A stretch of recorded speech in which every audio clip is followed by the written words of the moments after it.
থাইল্যান্ডের ব্যাংককে অনুষ্ঠিত মিস ইউনিভার্স 2025 প্রতিযোগিতায় এবার সব আলো কেড়ে নিলেন মেক্সিকোর প্রতিযোগী ফাতেমা বশ।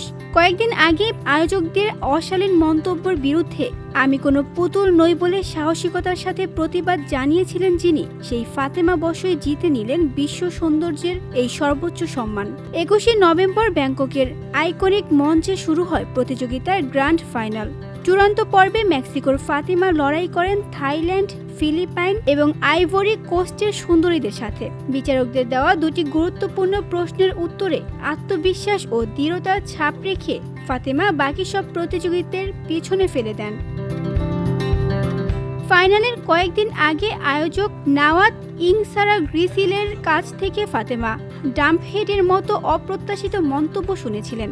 এমন অপমানে ক্ষুব্ধ ফাতেমা শুধু প্রতিবাদই জানাননি, বরং প্রতিযোগিতা থেকে নিজেকে সরিয়ে নেওয়ার সিদ্ধান্তও নিয়েছিলেন। তার এই দৃঢ় অবস্থান সে সময় বিশ্বজুড়ে আলোচনায় আসে।